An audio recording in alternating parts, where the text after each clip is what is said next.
Doctor గారు నమస్తే అండి. నమస్తే. ఎస్ డాక్టర్ గారు, డయాబెటీస్ ఇది పెద్ద సబ్జెక్టే కాదు, ఇది ఒక పెద్ద లైఫ్ స్టైల్ డిజార్డరే. సో మ్యాక్సిమం అందరి ఇళ్ళలో ఒక డయాబెటిక్ పేషెంట్ని అయితే చూస్తూ ఉన్నాము. ఎందుకు ఇంతలా డయాబెటీస్ అనేది వచ్చింది? డయాబెటీస్ అనేది అందరికీ తెలిసిందే, మీరు కూడా అదే చెప్పారు. It's a life style disease. So మన సెడెంటరీ లైఫ్ స్టైల్ వల్ల, లేదంటే మనం ఫిజికల్ ఇన్యాక్టివిటీ అని చెప్తాము, and high calorie food consumption వల్ల ఈ మధ్యకాలంలో ఎక్కువగా కనిపిస్తోంది. సో యంగ్ అడల్ట్స్, ఇదివరకు అంటే అబౌవ్ 40 వాళ్ళకి చెక్ చేసుకోమని చెప్పేవాళ్ళం. ఇప్పుడైతే లెస్ దాన్ 30 years నుంచి కూడా మనం షుగర్ టెస్ట్లు అన్నీ చేసుకోవాలని చెప్తున్నాము. కొద్దిమందికి రిస్క్ ఫ్యాక్టర్స్ ఎక్కువ ఉన్న వాళ్ళల్లో మనం అరౌండ్ 18 years నుంచే డయాబెటీస్ చెక్ చేసుకోమని చెప్తున్నాము. ఎలాంటి రిస్క్ ఫ్యాక్టర్స్? ఆల్రెడీ బరువు ఎక్కువ ఉన్నవాళ్ళు, సెడెంటరీ లైఫ్ స్టైల్ ఉన్నవాళ్ళు, స్మోకింగ్, ఆల్కహాల్ ఉన్నవాళ్ళు, ఫ్యామిలీ హిస్టరీ ఆఫ్ డయాబెటీస్ ఉన్నవాళ్ళు, ఇన్సులిన్ రెసిస్టెంట్ సైన్స్ అంటే నెక్ దగ్గర పిగ్మెంటేషన్, స్కిన్ ట్యాగ్స్ ఇలాంటి ఉన్నవాళ్ళు, ఆల్రెడీ హైపర్ టెన్షన్, డిస్లిపిడీమియా ఉన్నవాళ్ళు, వీళ్ళు ఇంకా అర్లీ ఏజ్ గ్రూప్ అంటే around 18 years, less than 18 years నుంచే షుగర్ టెస్టులు చేసుకుంటూ ఉండాలి. షుగర్ ఎందుకు వస్తుంది అంటే అసలు ప్రత్యేకంగా ఈ కారణం వల్ల వస్తుంది అని ఏమైనా ఉందా మ్యామ్? ఎస్, మనకి డయాబెటీస్లో ఏంటంటే టైప్ 1 డయాబెటీస్ అని అంటాము. అది వెరీ యంగ్ ఏజ్ గ్రూప్లో అంటే 4 to 6 years లోపే ఐడెంటిఫై అయిపోతుంది. వీళ్ళలో ఏంటంటే మనకి ప్యాంక్రియాస్ గ్లాండ్లోంచి ఇన్సులిన్ సెక్రీట్ అవుతుంది. మనం ఆహారం తిన్నప్పుడు గ్లూకోజ్ బ్లడ్లోకి వెళ్ళినప్పుడు ఈ ఇన్సులిన్ ప్యాంక్రియాస్ నుంచి సెక్రీట్ అయ్యి గ్లూకోజ్ని మిగతా సెల్స్ అంటే లివర్, మజిల్స్, ఫ్యాట్లోకి పంపిస్తుంది. ఈ టైప్ 1 డయాబెటీస్ ఉన్న వాళ్ళలో ఇన్సులిన్ డెఫిషియన్సీ ఉంటుంది, అంటే ఇన్సులిన్ ప్రొడక్షన్ సరిగ్గా ఉండదు. సో ఇన్సులిన్ లేకపోయేసరికి వాళ్ళు తిన్న ప్రతి మీల్ తర్వాత షుగర్ లెవెల్స్ బ్లడ్లోనే ఉండిపోతాయి అండ్ లెవెల్స్ పెరుగుతూ ఉంటాయి. సో ఇది టైప్ 1 డయాబెటీస్. ఇలాంటివి మనకి ఏంటంటే 4 to 6 years లోపే ఐడెంటిఫై అవుతుంది, లేదా అంటే pre puberty 10 to 14 years age గ్రూప్లో ఐడెంటిఫై అవుతుంది. కొన్నిసార్లు యంగ్ అడల్ట్స్లో కూడా టైప్ 1 డయాబెటీస్ వచ్చే అవకాశం ఉంటుంది. ఇది ఆటో ఇమ్యూన్ కండిషన్ లేదా జెనెటిక్ ప్రీడిస్పోజిషన్ ఉంది అని చెప్తాము. అంటే టైప్ 2 డయాబెటీస్ కూడా, టైప్ 2 డయాబెటీస్ జనరలీ ఏంటంటే relatively late in onset, adult onset, above 30 years 40 years ఉంటుంది. వెయిట్ ఎక్కువ ఉన్న వాళ్ళలోనూ, already comorbid conditions, risk factors ఎక్కువ ఉన్న వాళ్ళలో వచ్చే అవకాశం ఉంటుంది. దీని కాజ్ ఏంటి? ఇన్సులిన్ రెసిస్టెన్స్ అని చెప్తాం. మనం ఇలాగే ఆహారం తీసుకున్నప్పుడు షుగర్ బ్లడ్లో లెవెల్స్ పెరుగుతాయి. సో ఇన్సులిన్ ప్రొడ్యూస్ అవుతుంది. ఇన్సులిన్ వచ్చి ఈ మిగతా సెల్స్లోకి షుగర్ని పంపిస్తుంది. ఈ ఇన్సులిన్ రెసిస్టెన్స్ ఉన్న వాళ్ళలో ఏంటంటే మిగతా సెల్స్ సరిగ్గా గ్లూకోజ్ని తీసుకోలేవు. సో మన బాడీ అంటే ఓహో షుగర్ ఇంకా శరీరంలో ఎక్కువగానే ఉందని చెప్పి ఇన్సులిన్ ప్రొడ్యూస్ చేస్తూనే ఉంటుంది. సో దీన్ని ఇన్సులిన్ రెసిస్టెన్స్ అని అంటాం. వీళ్ళలో షుగర్ లెవెల్స్ ఎక్కువ ఉంటాయి, ఇన్సులిన్ లెవెల్స్ ఎక్కువగానే ఉంటుంది. సో ఇది జనరలీ అగైన్ రిస్క్ ఫ్యాక్టర్స్ ఎక్కువ ఉన్న వాళ్ళలో ఎక్కువ ఉంటుంది. ఈ రీసెంట్ టైమ్స్లో మనం sedentary life style, over weight, obesity and habits వల్ల ఎక్కువ అవుతుంది ఇన్సులిన్ రెసిస్టెన్స్. సో అందుకే 30-40sలోనే వస్తుంది ఇది. ఎస్. ఇప్పుడు డయాబెటీస్ మీరు చెప్పిన లక్షణాలు కనిపించాయి అంటే వెంటనే టెస్టులు చేసుకోవాల్సిందేనా డాక్టర్ గారు? Yes, like I said, diabetes ఒక లక్షణాలు ఏంటంటే మనకి ఆకలి ఎక్కువ ఉంటుంది, దాహం ఎక్కువ ఉంటుంది, యూరిన్ ఎక్కువ వస్తూ ఉంటుంది, యూరినరీ ఇన్ఫెక్షన్స్ ఎక్కువ ఉంటాయి, ఏమైనా దెబ్బ తగిలితే తొందరగా మానదు, బ్లరింగ్ ఆఫ్ విజన్ అంటే విజన్ సరిగ్గా ఉండదు, frequent vaginal infections, urinary tract infections ఇలాంటివి ఎక్కువ ఉంటాయి. బాగా నీరసం ఉండడము, లేదంటే బాగా వెయిట్ లాస్ అవ్వడము, బాగా తిన్నా కూడా వెయిట్ లాస్ అవ్వడము, ఇలాంటి లక్షణాలు ఉంటాయి. ఇలాంటి లక్షణాలు ఉన్న వాళ్ళు డెఫినెట్లీ షుగర్ టెస్ట్ చేసుకోవాలి. లక్షణాలు లేకుండా కూడా మనం అందరూ 30 years దాటినప్పటి నుంచి షుగర్ టెస్ట్ చేసుకుంటూ ఉండాలి. ఇప్పుడు ఈ టైప్ 2 డయాబెటీస్ లక్షణాలు కనిపించినప్పుడు టెస్ట్ అంటే ఏముంటుంది అసలు? మనకి బ్లడ్ షుగర్ టెస్ట్ చేస్తామండి. ఫాస్టింగ్ శాంపిల్ తీసుకుంటాము, post lunch 2 hours after food sample తీసుకుంటాము, లేదంటే ర్యాండమ్ శాంపిల్ కూడా తీసుకుంటాము. దీంతో పాటు 3-month యావరేజ్ HbA1c లెవెల్స్ కూడా చెక్ చేయాల్సి ఉంటుంది. సో ఫాస్టింగ్ ఏంటంటే జనరలీ 8 to 10 hours ఫాస్టింగ్ తర్వాత శాంపిల్ తీసుకోవాలి. అందరూ ఏం చేస్తూ ఉంటారు, షుగర్ టెస్ట్ ఇచ్చే 1 week ముందు నుంచి, లేదంటే ఒక 2-3 days ముందు నుంచి పూర్తిగా ఫుడ్ తగ్గించేసి, షుగర్స్ తగ్గించేసి, వాళ్ళు రెగ్యులర్ తినే ఫుడ్ కన్నా 1/4 ఫుడ్ తిని టెస్టులు చేయించుకుంటూ ఉంటారు. సో ఇలాంటి వాళ్ళలో ఫాస్టింగ్, పోస్ట్ లంచ్ రిలేటివ్లీ నార్మల్గానే వస్తుంది. సో అందుకని ఓన్లీ ఫాస్టింగ్ మీద రిలై అవ్వము, డిపెండ్ అవ్వము. HbA1c 3 మంత్ యావరేజ్ కూడా చూస్తాం. సో మనకి 3 మంత్ యావరేజ్ నార్మల్ రేంజ్ ఏంటంటే లెస్ దాన్ 5.7. 5.7 to 6.4 ఉందంటే ప్రీ డయాబెటిక్ రేంజ్ అని చెప్తాం. అబౌవ్ 6.5 అంతా డయాబెటిక్ రేంజ్. అదే ఫాస్టింగ్ కూడా above 126 is diabetic range. Post lunch random blood sugars above 200 diabetic range. So ఇలా ఒకసారి డయాబెటీస్ వచ్చింది అంటే వెంటనే మందులు ఏం స్టార్ట్ చేయము. సో లైఫ్ స్టైల్ చేంజ్ అని చెప్తాము, డయట్ ఎక్సర్సైజ్ చెప్తాము, high calorie food junk food తగ్గించమని చెప్తాము, షుగర్ రిచ్ ఫుడ్ స్వీట్స్ ఇవి తగ్గించమని చెప్తాము, and basic exercise. So recommended exercise minimum 30 minutes చేయాలి 5 days a week, లేదా హోల్ వీక్ మొత్తానికి 150 minutes. ఇది బేసిక్ రికమెండెడ్ ఎక్సర్సైజ్. సో ఇవి చేసిన తర్వాత మళ్ళీ షుగర్ టెస్ట్ రిపీట్ చేస్తాం.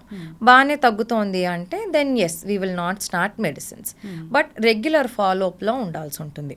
సో ప్రీ డయాబెటిక్ రేంజ్లో ఉన్న వాళ్ళు ఏంటంటే మనం 3 monthsకి ఒకసారి షుగర్ లెవెల్స్ చూసుకోవాలి. కంటిన్యూస్గా ప్రీ డయాబెటిక్ రేంజ్ ఉంది అంటే then if required then medicines కూడా స్టార్ట్ చేసే అవసరం పడుతుంది, depending on the patient and the symptoms.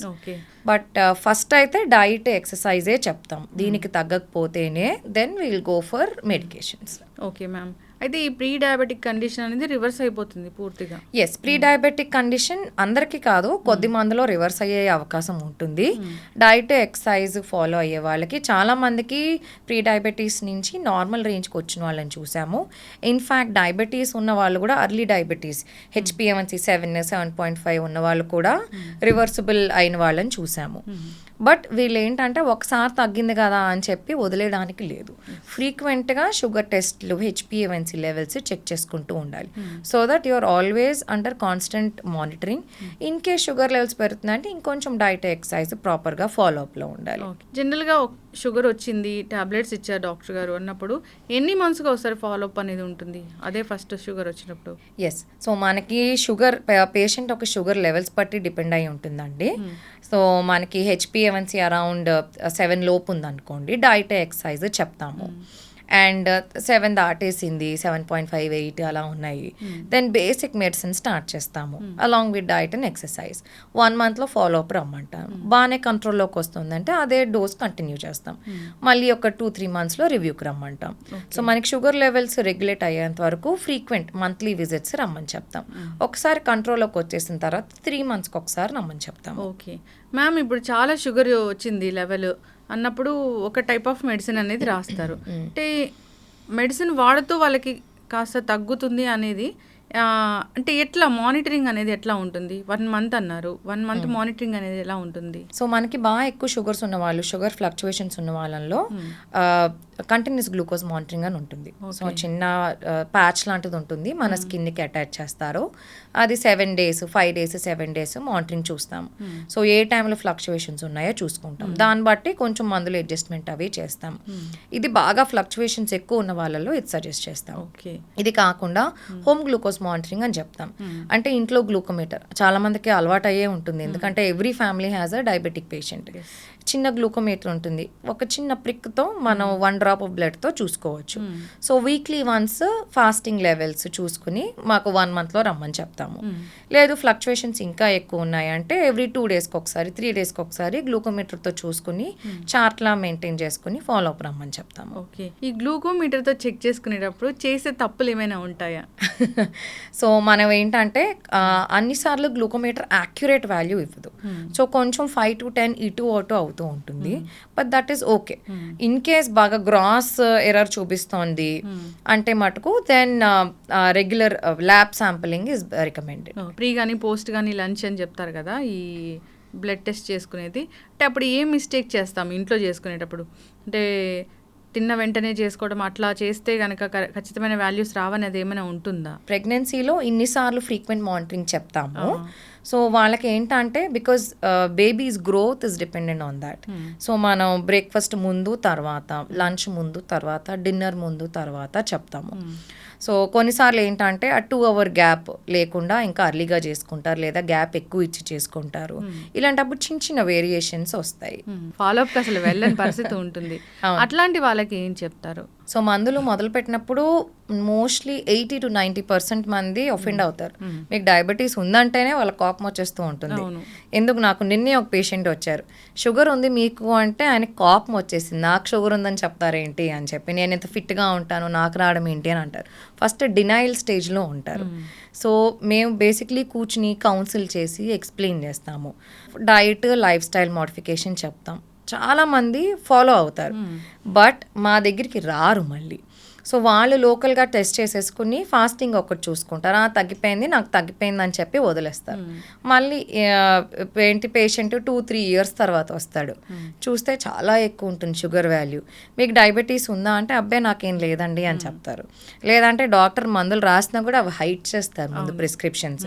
So వాళ్ళు ముందు ఏ మందులు వేసుకుంటున్నారో తెలియదు, సరిగ్గా చెప్పరు అండ్ సరిగ్గా వేసుకుంటున్నారో అది కూడా సరిగ్గా డీటెయిల్స్ ఇవ్వరు. బట్ ఎస్, ఇవి challenges in treatment. But follow up అయిన వాళ్ళకి మటుకు చాలా బెనిఫిట్ ఉంటుంది. సో మ్యామ్, జనరల్గా మీరు టాబ్లెట్స్ ప్రిస్క్రైబ్ చేస్తూ ఉంటారు, ఎప్పుడంటే ఫుడ్ తినే ముందు వేసుకోవాలి ఈ టాబ్లెట్స్ అని. చాలామంది అది మేము తట్టుకోలేకపోతున్నాము, ఫుడ్ తినే తర్వాత వేసుకుంటామని ఇలాంటి తప్పులు చేస్తూ ఉంటారు. అప్పుడు ఏం జరుగుతుంది జనరల్గా? ఇట్ ఈస్ ఓకే అండి. సో డయాబెటీస్ మెడిసిన్ మనం బిఫోర్ ఫుడ్ తీసుకుంటే ఆ షుగర్, అంటే మనం ఫుడ్ తిన్నప్పుడు బాడీలో షుగర్ స్పైక్ వస్తుంది. సో ఆ స్పైక్ వచ్చినప్పుడు ఆ డ్రగ్ యాక్ట్ చేస్తుంది అని చెప్పి కొన్ని డ్రగ్స్ ముందు వేసుకోమని చెప్తాం, కొన్ని డ్రగ్స్ స్పెసిఫిక్లీ ఆఫ్టర్ ఫుడ్ వేసుకోమని చెప్తాం, ఎందుకంటే వాటి యాక్షన్ కొంచెం ఫాస్ట్గా ఉంటుంది. సో రిలేటివ్లీ కొంచెం ఇటు అటు అయినా కూడా ఇట్ ఈస్ ఓకే. లేదు మరి ఫుడ్ తినేసిన 2 hours తర్వాత వేసుకుంటున్నాం మందులు అంటే దెన్ ఎస్, సరిగ్గా పనిచేయకపోవచ్చు. అయితే ఈ డయాబెటీస్ సంబంధించిన మందులు వాడినప్పుడు పేషెంట్స్ చాలా అంటే బరువు తగ్గిపోతూ ఉంటారు, చాలా సన్నబడిపోతూ ఉంటారు, మనం కొందరిలో చూస్తాము. ఇదేంటి? సో ఈ కొన్ని డ్రగ్స్కి వెయిట్ లాస్ సైడ్ ఎఫెక్ట్ ఉంటుందా అండి? ఇప్పుడు రీసెంట్గా ఒక వెయిట్ లాస్ డ్రగ్ అని చెప్తున్నాం, డయాబెటీస్ డ్రగ్ సిమాగ్లుటైడ్ అని. సో డ్రగ్ యొక్క సైడ్ ఎఫెక్ట్ అదేంటంటే ఆకలిని చంపేస్తుంది, మనం ఎక్కువ తినలేం. సో వాళ్ళు పేషెంట్స్ నార్మల్గా వాళ్ళు తీసుకునే ఫుడ్ కన్నా కూడా చాలా తక్కువ తింటారు, ఎందుకంటే దానివల్ల నాజియా, వామిటింగ్, బ్లోటింగ్ సెన్సేషన్ ఉంటుంది. సో దీనివల్ల ఎక్కువ ఫుడ్ కన్జ్యూమ్ చేయలేరు వాళ్ళు. సో దీనివల్ల వెయిట్ లాస్ అది కనిపిస్తూ ఉంటుంది. అయితే మ్యామ్, ఈ షుగర్ వచ్చిందంటే బీపీ కూడా వెంటనే వస్తుంది, ఈ 2 సిస్టర్ జబ్బులు అంటారు, అది ఎందుకు? బీపీ షుగర్ కో ఎగ్జిస్ట్ అవుతూ ఉంటాయి మెజారిటీ ఆఫ్ ద కేసెస్లో. డయాబెటీస్ వచ్చినప్పుడు రక్త కణాల్లో మార్పులు అవుతాయండి. సో ఈ బ్లడ్ వెజల్స్ అనేవి కొన్నిసార్లు స్టిఫ్ అవుతాయి, కొన్నిసార్లు నారో అవుతాయి, అంటే చిన్న అథెరోస్క్లెరోటిక్ ప్లేగ్ అని అంటాము. సో వీటి వల్ల బ్లడ్ వెజల్స్లో మార్పు జరుగుతుంది. బ్లడ్ వెజల్స్లో మార్పు జరిగినప్పుడు నార్మల్గా బ్లడ్ ప్రెషర్ అంటే ఏంటి, హార్ట్ బ్లడ్ని పుష్ చేస్తుంది బ్లడ్ వెజల్స్లోకి. సో అది ఏ ప్రెషర్తో పుష్ చేస్తుందో ఆ ప్రెషర్ని మనం సిస్టాలిక్ బ్లడ్ ప్రెషర్ అని అంటాం. సో ఈ రక్త కణాల్లో మార్పు, ఆర్టరీస్లో మార్పు వచ్చినప్పుడు హార్ట్ ఇంకొంచెం ఎక్కువ ప్రెషర్తో పుష్ చేయాల్సి ఉంటుంది. సో నారో అయింది, రక్త కణం కొంచెం నారో అయింది, లేదంటే కొంచెం స్టిఫ్ అయింది, అప్పుడు దానికి ఎక్కువ ప్రెషర్ ఇస్తే కానీ బ్లడ్ సర్క్యులేషన్ సరిగ్గా ఉండదు. ఎస్, సో డయాబెటీస్ వల్ల మనకి బ్లడ్ వెజల్స్లో డ్యామేజ్, మార్పులు జరగడం వల్ల బీపీ పెరిగే అవకాశం ఉంటుంది. సో అప్పుడు ఆ రెండింటికి కలిపి మందులు వాడాల్సింది. ఇంట్లో అందరికీ షుగర్ మందులు ఉంటే బీపీ మందులు ఇంకో నెలలోనే వచ్చి చేరుతాయి. అందుకే మనం ఏం చెప్తామంటే డయాబెటీస్ వచ్చింది లేదంటే హైపర్ టెన్షన్ వచ్చింది అంటే ఆ డయాగ్నోస్ అయ్యే ముందే మనకి ఈ బ్లడ్ వెసల్ చేంజెస్ అవి జరిగిపోతూ ఉంటాయి, మనకు అది కళ్ళకు కనిపించదు. So hyper tension silent disease అని అంటాము. డయాబెటీస్ కూడా సగం మందికి ఏ రకమైన లక్షణాలు ఉండవు. సో వాళ్ళు టెస్ట్ చేసుకుని తెలిసేసరికి ఆల్రెడీ వాళ్ళకి లోపల డ్యామేజ్ అది జరిగిపోతూ ఉంటుంది. సో మిగతా కండిషన్స్ వచ్చే అవకాశం ఎక్కువ ఉంటుంది. షుగర్ వ్యాధి ఉంది, వాళ్ళు ఏమీ ఆహార నియమాలు పాటించట్లేదు, టాబ్లెట్స్ వేసుకొని వదిలేస్తూ ఉన్నారు. సో మిగతా ఆర్గాన్స్ మీద డ్యామేజ్ అంటే ఎలా ఉంటుంది ఇది? డయాబెటీస్లో మనము మైక్రోవాస్క్యులర్ కాంప్లికేషన్స్, మ్యాక్రోవాస్క్యులర్ కాంప్లికేషన్స్ అని చెప్తాం. మైక్రోవాస్క్యులర్ అంటే పెద్ద బ్లడ్ వెసల్స్లో జరిగే ఇష్యూ. సో హార్ట్కి వెళ్ళే బ్లడ్ వెసల్స్లో ఇష్యూ జరిగితే మనకి హార్ట్ అటాక్, స్ట్రోక్ వచ్చే అవకాశం ఉంటుంది. అదే మెదడుకి, బ్రెయిన్కి సప్లై చేసే వెజల్స్లో ఇష్యూ అయితే పెరాలసిస్, స్ట్రోక్ వచ్చే అవకాశం ఉంటుంది. పెరిఫరల్ ఆర్టరీ డిజీజ్ అని అంటాం. మన లోవర్ లిమ్స్కి సప్లై చేసే బ్లడ్ వెసల్స్లో కూడా క్లాట్ ఫార్మేషన్ అది జరగచ్చు. సో ఇలా జరిగితే మనకి లోవర్ లిమ్స్ బ్లడ్ సప్లై తగ్గిపోతుంది, అప్పుడు టిష్యూ చచ్చిపోతుంది, దాన్ని గ్యాంగ్రీన్ అని అంటాం. ఇలాంటి ఇబ్బందులు వచ్చే అవకాశం ఉంటుంది. మైక్రోవాస్క్యులర్ కాంప్లికేషన్స్ అంటే చిన్న చిన్న రక్త కణాల్లో డ్యామేజ్ జరగడం. సో మైక్రోవాస్క్యులర్ తల నుంచి కిందకి వెళ్దాం. ఫస్ట్ కళ్ళులో ఇష్యూ వస్తుంది. మనకి రెటినాకి సప్లై చేసే బ్లడ్ వెజల్స్లో ఇష్యూ అయినప్పుడు మనకి డయాబెటిక్ రెటినోపతి అని అంటాము. సో ఇది కూడా ఏంటంటే బ్లరింగ్ ఆఫ్ విజన్ వస్తుంది. రెటినాకి సప్లై చేసే బ్లడ్ వెజల్స్లో క్లాట్స్ కానీ అవి రప్చర్ అయ్యి బ్లీడింగ్ హిమరేజ్ అవ్వడం కానీ రెటినల్ డిటాచ్మెంట్ కానీ జరిగే అవకాశం ఉంటుంది. అండ్ కిందకు వచ్చేసరికి మన కిడ్నీస్ డయాబెటిక్ నెఫ్రోపతి అని అంటాం. కిడ్నీస్లో ఉన్న చిన్న చిన్న రక్త కణాలు డ్యామేజ్ అయ్యి ప్రోటీన్ లాస్ అవుతుంది. సో ఇది అర్లీ స్టేజ్లో మనం డిటెక్ట్ చేసి ప్రొటెక్ట్ చేసుకోవచ్చు. లేదు అంటే కంప్లీట్ రీనల్ ఫెయిలియర్ అయ్యే అవకాశం ఉంటుంది. అండ్ పెరిఫరల్ న్యూరోపతి అని అంటాం. నర్వ్స్ డ్యామేజ్ అవ్వడం, పెరిఫరల్ నర్వ్స్, దీనివల్ల స్పర్శ తగ్గిపోవడం, చేతుల్లో అరికాల్లో స్పర్శ తగ్గిపోవడము. స్పర్శ తగ్గిపోవడం వల్ల మనకి ఏమైనా దెబ్బ తగిలితే తెలియదు వాళ్ళకి. సో దీనివల్ల డయాబెటిక్ అల్సర్స్ ఫార్మ్ అవడము, ఇలాంటి ఇబ్బందులు వచ్చే అవకాశం ఉంటుంది. ఇప్పుడు మనం ఇందాక మాట్లాడుకున్నట్లు రకరకాల వైరస్లు, సూపర్ బగ్స్ ఇలా అని మాట్లాడుకున్నప్పుడు కరోనా ఇట్లాగా ఇవి ఎక్కువగా తొందరగా ఎఫెక్ట్ చేస్తాయి ఎవరిని అంటే డయాబెటీస్ ఉన్న వాళ్ళనే అంటారు. అంటే వాళ్ళకి ఇమ్యూనిటీ కూడా తగ్గిపోయినట్లేనా? ఎస్, క్రానిక్ కండిషన్ అని చెప్తామండి డయాబెటీస్ అనేది. సో కాన్స్టెంట్గా బ్లడ్ షుగర్ లెవెల్స్ ఎక్కువ ఉన్న వాళ్ళల్లో ఇమ్యూనిటీ లెవెల్స్ ఒక పొట్టు తక్కువ ఉంటాయి. ఫ్రీక్వెంట్ ఇన్ఫెక్షన్స్ వచ్చే టెండెన్సీ కూడా ఎక్కువ ఉంటుంది. సో ఆల్వేస్ డయాబెటీస్ ఉన్నవాళ్ళు, షుగర్ కంట్రోల్లో ఉన్నవాళ్ళు ఓకే, షుగర్ అన్కంట్రోల్లో ఉన్న వాళ్ళలో మటుకు ఇన్ఫెక్షన్స్ వచ్చే టెండెన్సీ ఎక్కువ ఉంటుంది. మోస్ట్ కామన్ మనకి డయాబెటీస్ ప్రెజెంటేషన్ ఎలా అంటే యూరినరీ ఇన్ఫెక్షన్తో వస్తారు. Almost females, middle aged females, సగం మంది ఫీమేల్ డాక్టర్కి వచ్చి నాకు గైనిక్ ఇష్యూ ఉందండి అని చెప్తారు. ఏమిటి అని చూస్తే యూరినరీ ఇన్ఫెక్షన్ ఉంది, అది వాళ్ళు గైనిక్ ఇష్యూ అనుకుని గైనిక్ దగ్గరికి వెళ్తారు మెజారిటీ ఆఫ్ ద టైం. మనం చిన్న యూరిన్ టెస్ట్ కానీ చేస్తే దానిలో షుగర్ లెవెల్స్, పస్ లెవెల్స్ ఎక్కువ ఉంటాయి. ఏమిటా షుగర్ లెవెల్స్ ఎక్కువ ఉన్నాయని ఈ షుగర్ టెస్ట్ చేస్తే డయాబెటీస్ ఉంటుంది. So most common presentation is urinary infections. Yes, వీళ్ళకి ఇన్ఫెక్షన్స్ వచ్చే టెండెన్సీ ఎక్కువ ఉంటుంది. అయితే డాక్టర్ గారు మీరు అన్నట్లే వీరిలో ఫ్రీక్వెంట్ యూరినేషన్ కూడా ఉంటుంది. సో అది చాలా పెద్ద సమస్యనా, ఎట్లా తీసుకోవచ్చు దీన్ని? సో మనకి షుగర్ కంట్రోల్లో లేనప్పుడు డయాబెటీస్ వన్ ఆఫ్ ద సిమ్టమ్సే increased urination, especially night time వీళ్ళు 3-4 సార్లు లేవడము జరుగుతూ ఉంటుంది. అది one of the major symptoms of diabetes. So మాకు యూరిన్ ఎక్కువ అవుతుందంటే ఫస్ట్ మేము టెస్ట్ చేసేది బ్లడ్ టెస్ట్, అదే diabetes test, urine test. In case sugar levels ఎక్కువ ఉన్నాయంటే దాన్ని మందులు వాడాల్సి ఉంటుంది. యూరినరీ ఇన్ఫెక్షన్ ఎక్కువ ఉంది, పస్సల్స్ ఎక్కువ ఉన్నాయి, ఫీవర్ వచ్చేస్తోంది, బాగా మంటుంది, దొరదుంది అంటే మటుకు యూరిన్ కల్చర్కి పంపించి అది ఏ ఆర్గానిజం వచ్చిందో దాన్ని బట్టి దానికి ససెప్టబుల్ యాంటీబయాటిక్ అది ఇచ్చి తగ్గిస్తాము. బట్ దీని మెయిన్ ట్రీట్మెంట్ షుగర్ కంట్రోలే. అయితే డాక్టర్ గారు బాగానే ఉంది, 20-30 ఇయర్స్ ఆఫ్ ఏజ్లోనే వస్తుంది మరి ఈ షుగర్ వ్యాధి అనేది. ఒకవేళ ప్రెగ్నెన్సీ ప్లాన్ చేసుకునే వాళ్ళకి ముందే ఈ షుగర్ ఉంటే ఎట్లాంటి జాగ్రత్తలు ఉంటాయి, అసలు ఏం కాంప్లికేషన్స్ వచ్చే అవకాశం ఉంటుంది? ఎస్, మనకి ప్రెగ్నెన్సీ అప్పుడు లేదంటే అర్లీ మంత్స్ ఆఫ్ ప్రెగ్నెన్సీలోనే ఇప్పుడు జెస్టేషనల్ డయాబెటీస్ డిటెక్ట్ అంటే టెస్టులు చేస్తున్నాము. ఓజీటీటీ అని అంటాం, oral glucose tolerance test. So ఇది వరకు అంటే 20 to 24 వీక్స్ ఆఫ్ ప్రెగ్నెన్సీ అప్పుడు టెస్ట్ చేసేవాళ్ళు. బట్ ఇప్పుడు ఇంకా అర్లీ అంటే less than 3 monthsలోనే ఈ టెస్ట్ చేసేస్తున్నాము. So that early detection of diabetes help చేస్తుందని. సో మనం 75 grams ఆఫ్ గ్లూకోజ్ ఇచ్చి ఫాస్టింగ్ షుగర్ లెవెల్స్, ఈ గ్లూకోజ్ తీసుకున్న తర్వాత 1 hour, 2 hours, 3 hours sugar test చూస్తాం. సో ఇది ఎక్కువ ఉంది అంటే ప్రెగ్నెన్సీ గైడ్ లైన్స్ మళ్ళీ డిఫరెంట్ ఉంటాయి. మనకి ఫాస్టింగ్ నార్మల్గా 126 అబోవ్ అయితే కానీ మనం డయాబెటీస్ కింద కన్సిడర్ చేయం. ప్రెగ్నెన్సీలో ఫాస్టింగ్ షుడ్ బి మనకి 90 కన్నా తక్కువ ఉండాలి, పోస్ట్ లంచ్ 140 కన్నా తక్కువ ఉండాలి. సో మనం ఈ రెండు ఎక్కువ చూసుకుంటాం. HbA1c అంత పెద్ద కన్సిడర్ చేయం ప్రెగ్నెన్సీలో. ప్రెగ్నెన్సీ ప్లాన్ చేసే ముందే డయాబెటీస్ ఉంది అంటే కొన్ని డ్రగ్స్ రికమెండ్ చెయ్యం ప్రెగ్నెన్సీలో డయాబెటీస్ ఉంటే మోస్ట్లీ ఇన్సులిన్ రికమెండ్ చేస్తాము. కొంత శాతం మైల్డ్ డోసెస్ ఆఫ్ మెట్ఫార్మిన్ కూడా okay.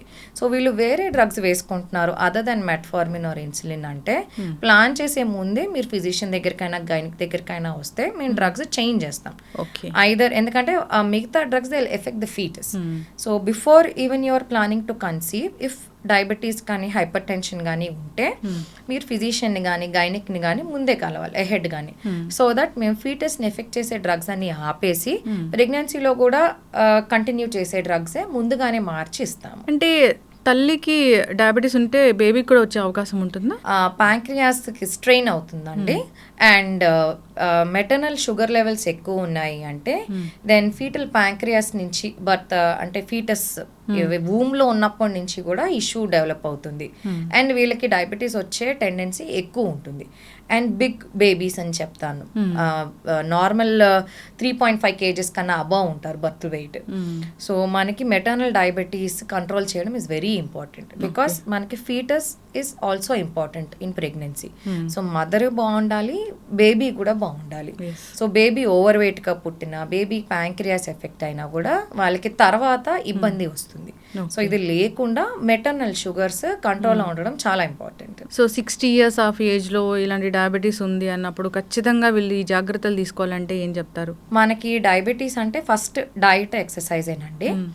So high calorie food అంటే ఇప్పుడు బాగా జంక్ ఫుడ్ తింటున్నారు, బయట ఫుడ్ తింటున్నారు. హైదరాబాద్లో biryani most common. So weekly 2-3 బిర్యానీలు తినేస్తూ ఉంటారు. ఇలాంటి high calorie food, junk food తగ్గించాలి. అండ్ ప్రోటీన్, ఫైబర్ పెంచాలి డైట్లో. సో ప్రోటీన్ అంటే ఇప్పుడు వెజిటేరియన్స్ అంటే కూడా మన one cup of dal is equal to 10 grams of protein.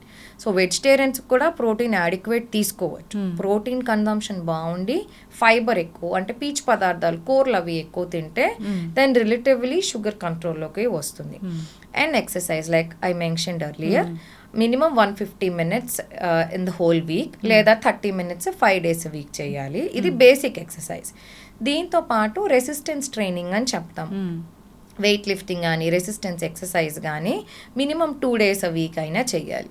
So దీనివల్ల షుగర్ లెవెల్స్ కంట్రోల్ చేయడం ఈజీగా ఉంటుంది. అంటే పెద్ద ఏజ్ వాళ్ళు కూడా ఎస్, మనకి అబౌవ్ 60 years ఎల్డర్లీ ఏజ్ గ్రూప్లో మజిల్ వేస్టింగ్ అవుతుంది. సో ఈ మజిల్ వేస్టింగ్ వచ్చిందంటే వాళ్ళకి వెంటనే నీరసం రావడం, అలసట రావడము, ఫెటీగ్ రావడము ఇలాంటివి జరుగుతాయి. సో వీళ్ళల్లో వెయిట్ ట్రైనింగ్, కొంచెం బేసిక్ రెసిస్టెన్స్ ఎక్సర్సైజ్, నార్మల్ వాకింగ్తో పాటు చిన్న ఈ muscle training, muscle strengthening exercises కూడా చేస్తే వాళ్ళకి చాలా బెనిఫిట్ ఉంటుంది. అస్సలు ఈ ఫుడ్స్ ముట్టుకోకూడదు ఈ డయాబెటీస్ ఉన్న వాళ్ళు అంటే ఏమైనా ఉందా? సో ఏదైనా సరే కంప్లీట్గా మానేయమంటే అది చేయలేరండి. సో లిమిట్ చేయమని చెప్తాం. సపోజ్ ఒక పేషెంట్ రోజు స్వీట్ తింటున్నారు, రోజు 3 పూట్ల స్వీట్ తింటున్నారంటే వాళ్ళకి తగ్గించమని చెప్తాము. సో పూర్తిగా 0 అవ్వద్దు, ఎందుకంటే వాళ్ళు చేయలేరు కాబట్టి. సో మీరు తీసుకునే పోర్షన్ స్మాల్ పోర్షన్ తీసుకోండి అని చెప్తాం, లేదంటే వారానికి 1-2 సార్లు తీసుకోమని చెప్తాము. సో ఏదైనా సరే షుగర్స్ ఎక్కువ ఉన్నవి, ఆర్టిఫిషియల్ స్వీట్నర్స్ కానీ, షుగర్స్ కానీ, రిఫైన్డ్ షుగర్స్, హనీ, జాగ్రీ ఇవి ఎక్కువ కన్జ్యూమ్ చేస్తూ ఉంటే కొంచెం తగ్గించాలి. అండ్ అలాగే processed food, highly refined food, processed food, మనకి ప్యాకేజ్లో దొరికే food, bread, biscuits, the other packaged products, ఇవన్నీ ఏంటంటే మనకి హై గ్లైసిమిక్ ఇండెక్స్ అన్నమాట. సో తిన్న వెంటనే షుగర్ లెవెల్స్ షూటప్ అవుతాయి. ఇలాంటి ఫుడ్ అవాయిడ్ చేయాలి. సో వాకింగ్ చాలా ఇంపార్టెంట్ ఈ డయాబెటీస్కి అంటారు. అది ఎప్పుడు చేయాలి? Morning or evening, after food ఇలా ఉంటుందా ఏమైనా? ప్రిఫరబుల్లీ మార్నింగ్ చెప్తామండి. బట్ ఇప్పుడు nowadays every one is busy. So time కుదిరినప్పుడు వాకింగ్ చేయమని చెప్తాం. ఇమీడియట్లీ మీల్ తిన్న వెంటనే వాకింగ్ అయితే కొంచెం అవాయిడ్ చేయడం better. Give little time and then you go for a walk. అసలు డయాబెటీసే రాకూడదు అంటే జాగ్రత్తలు ఏముంటాయి? ఎస్, సో మనకి 30 years లైక్ 30 years నుంచి షుగర్ టెస్టులు చేసుకుంటూ ఉండాలి. అండ్ ఇంకా సిమ్టమ్స్ ఉన్న వాళ్ళు అర్లీగానే టెస్టులు చేసుకోవాలి. ఇన్ కేస్ డయాబెటీస్ లేదు మీ టెస్ట్లో, బట్ మీకు రిస్క్ ఫ్యాక్టర్స్ ఎక్కువ ఉన్నాయి అంటే వెయిట్ ఎక్కువ ఉన్నారు, స్మోకింగ్, ఆల్కహాల్ ఉంది, అండ్ దెన్ ఫ్యామిలీ హిస్టరీ అది ఉంది, ఇవన్నీ రిస్క్ ఫ్యాక్టర్స్. సో షుగర్ లేకపోయినా కూడా మీకు రిస్క్ ఫ్యాక్టర్స్ ఉంటే మీకు ఫ్యూచర్లో డయాబెటీస్ వచ్చే టెండెన్సీ ఎక్కువ ఉంటుంది. సో వెయిట్ ఎక్కువ ఉన్న వాళ్ళు, ఓవర్ వెయిట్, ఒబీస్ ఉన్న వాళ్ళు నార్మల్ BMIలోకి రావాలి. సో డైట్, ఎక్సర్సైజ్ చేసి వెయిట్ రిడక్షన్ ప్లాన్ చేయాలి. అండ్ ఆల్రెడీ వచ్చిన వాళ్ళు అంటే ప్రీ డయాబెటిక్ రేంజ్లో ఉన్న వాళ్ళు కూడా diet, exercise and frequent sugar levels check చేసుకుని డయాబెటిక్ రేంజ్కి రాకుండా చూసుకోవాలి. ఆన్లీ డయాబెటీస్ ఉన్నవాళ్ళు కాంప్లికేషన్స్ రాకుండా అంటే మన kidney damage, nerve damage, retina damage ఇలాంటివి రాకుండా ఫ్రీక్వెంట్గా మిగతా టెస్టులు అంటే kidney functioning test, retina I examination, మిగతావి రెగ్యులర్గా చేయించుకుంటూ ఉండాలి. ఆల్రెడీ మిగతా ఆర్గన్స్లో ఇష్యూ కూడా మొదలైన వాళ్ళు ఫర్దర్ ఫెయిలియర్ రాకుండా చూసుకోవాలి. వాళ్ళు ఇంకా కాన్స్టెంట్ ఫాలోఅప్లో ఉండాలి. ఎస్, ఖచ్చితంగా మ్యామ్ జాగ్రత్తలు అయితే తీసుకోవాలని కోరుకుందాం. జనరల్గా డయాబెటీస్ ఉన్న వాళ్ళకి వచ్చే కాంప్లికేషన్స్ చాలానే ఉంటాయి. బికాస్ ఆఫ్ మీరు చెప్పినట్లు ఫాలోఅప్కి రాకపోవడము, మందులు అదే పనిగా వాడుతూ ఉండడము, కంటిన్యూస్గా ఒక 3 మంత్స్కి రాస్తే 6 మంత్స్ వరకు వాడడము, సో మందులు స్కిప్ చేయడము, ఒక 2 రోజులకు ఒకసారి మందులు వేసుకునే వాళ్ళని కూడా మనం చూస్తూ ఉంటాము. వాళ్ళే డిసైడ్ అయిపోతూ ఉంటారు, నాకు షుగర్ డౌన్ అయిపోయింది సో నేను ఆపేయాలి. ఇలాగా అట్లా కాదు, డాక్టర్ ఏం చెప్తారో అది ఫాలో కావాలి. అది తగ్గించుకునే జబ్బు అయితే కాదు. సో జనరల్గా ఆహార నియమాలు పాటిస్తూ కంట్రోల్ చేసుకోవడమే. మీరు అన్నట్లు ప్రీ డయాబెటిక్ కండిషన్ ఏదైతే ఉందో దాన్ని అయితే రివర్స్ చేయొచ్చు, పూర్తి స్థాయిలో తగ్గించవచ్చు. అది కూడా మెయింటెనెన్స్ అనేది ఉండాలి, ఫాలోఅప్లోకి రావాలి. టైప్ 1 డయాబెటీస్ వచ్చిందంటే ఇంకా అది ఇన్సులిన్ మాత్రమే ఉంటుంది. జాగ్రత్తలు అయితే కంపల్సరీగా తీసుకోవాలి. సో ఓవరాల్గా ఇదొక ఆటో ఇమ్యూన్ డిజార్డర్ టైప్ 1 అనేది జెనెటికల్గా కూడా వస్తుంది. జాగ్రత్తలు తీసుకోవాలని కోరుకుందాం మేడం. చాలా చక్కటి ఇన్ఫర్మేషన్, ధన్యవాదాలు. Thank you.